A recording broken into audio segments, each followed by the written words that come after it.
People get the words eulogy and elegy mixed up.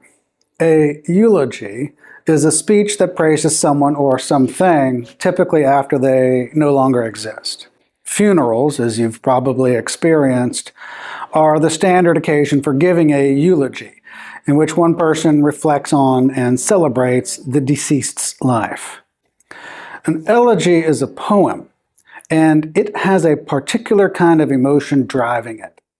That emotion is lament, meaning to feel and express sorrow and to mourn for something. And yes, elegies are very often about someone who has died, but it might also be something that has died, say a feeling or a relationship. Or I should say, elegies are an expression on the occasion of loss generally. They are the expression of the hurt, the wound. They are the howl of grief. They are a study of what is wept for. They are the blues.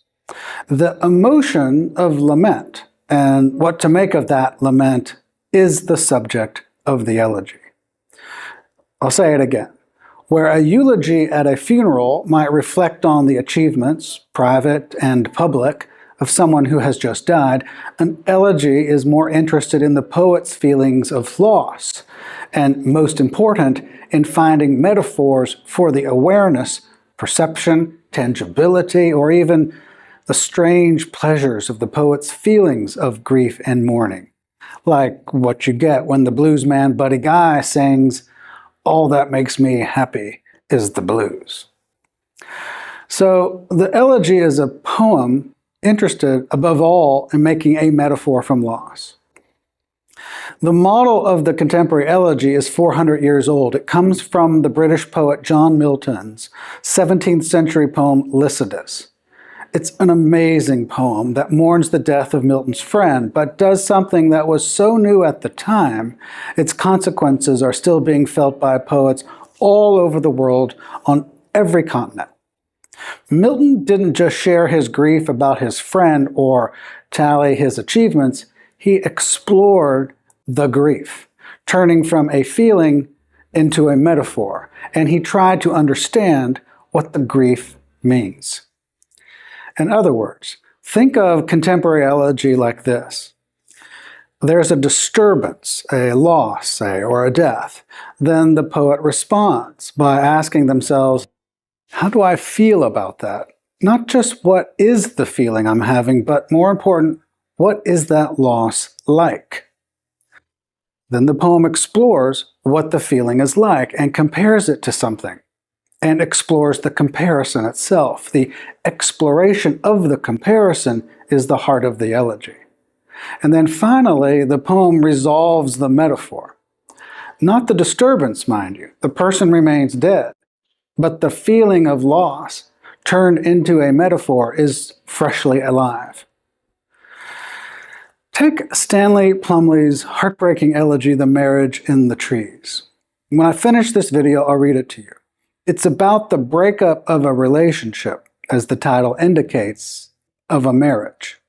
But in the poem, Plumley laments that loss by lamenting what happened to the trees around their house that the married couple lived in.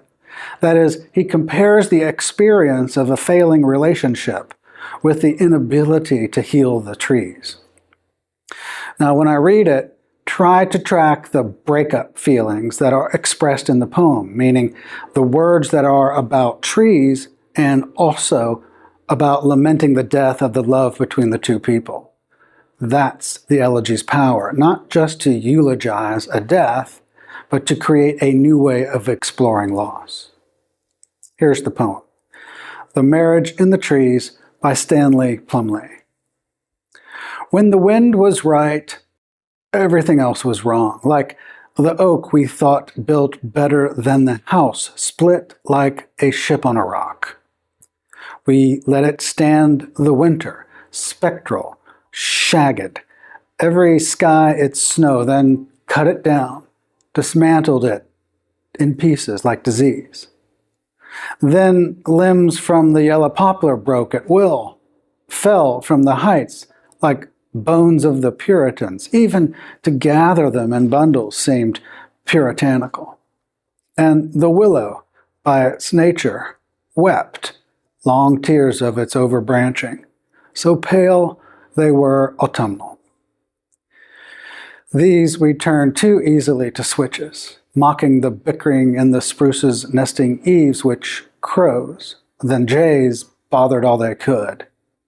The list. The sycamore made maps of disappearance. The copper beech, parental in its girth, was clipped hard by a car, with a wound that wouldn't heal. Doctoring, then witchery, then love. Nothing we tried would work. More apple trees that grew nowhere but down, more maples spilling sugar, more hawthorns blazing out, telling truth.